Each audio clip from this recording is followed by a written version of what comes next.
చిత్తూరు నగరంలోని దేవాలయాలలో ప్రముఖ పుణ్యక్షేత్రంగా చెప్పుకోదగిన ఆలయం కోదండ రామాలయం. ఈ ఆలయం 300 ఏళ్ల క్రితం కన్నయ్య నాయుడు అనే వ్యక్తి స్వప్నంలో రాముడు కనిపించి తనకు ఆలయాన్ని నిర్మించాలని చెప్పడంతో గ్రామాలు తిరిగి విరాళాల సేకరణతో చిత్తూరు నడిబొడ్డున ఈ రామాలయాన్ని నిర్మించారు.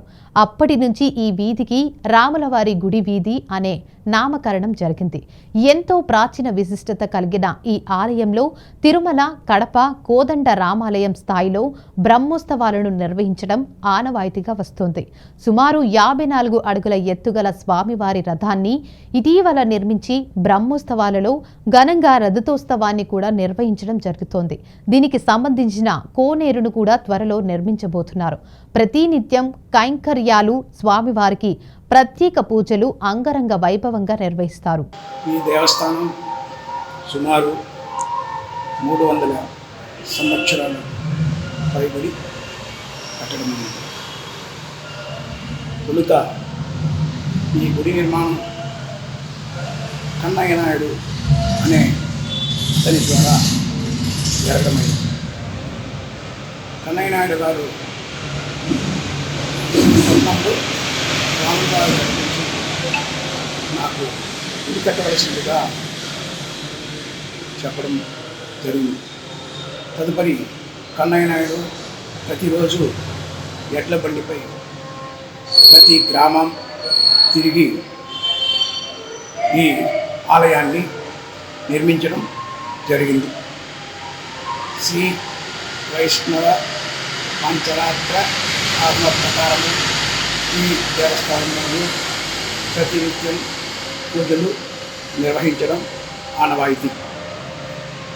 ఈ గుడి చిత్తూరు పట్టణంలోని అతి ప్రాముఖ్యత చెందినది. ఇక్కడ ప్రతి ఉత్సవాలు అంగరంగ వైభవముగా జరపబడుతుంది. ఈ దేవస్థానం కంచి, శ్రీరంగం ఏ విధంగా అయితే శాస్త్రబద్ధంగా పూజలు నిర్వహిస్తారో అదేవిధంగా ఈ దేవస్థానంలో కూడా జరపడం జరుగుతూ ఉంది.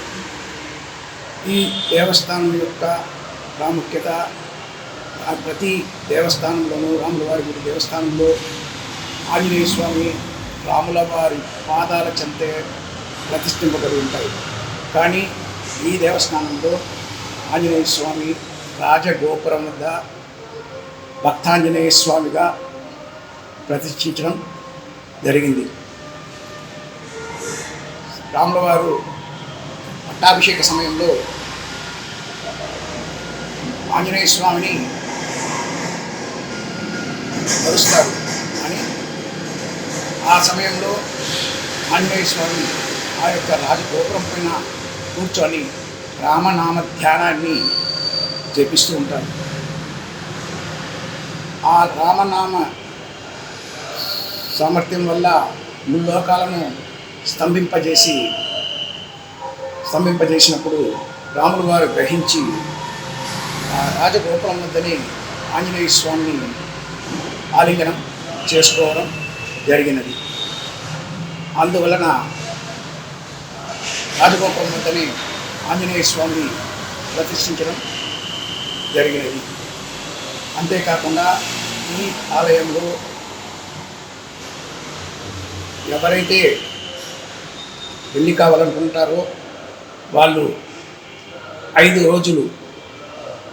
వారాలు టెంకాయలో నెయ్యి దీపం వెలిగించి ఆంజనేయ స్వామికి ప్రదక్షిణ చేసినట్లయితే ఖచ్చితంగా వారికి పెళ్ళిళ్ళు జరుగుతూ ఉన్నాయి. చాలా విశేషము కూడుకున్నటువంటి ఈ ఆలయం చిత్తూరు పట్టణంలోని గొప్ప ప్రఖ్యాతిగాంచినది.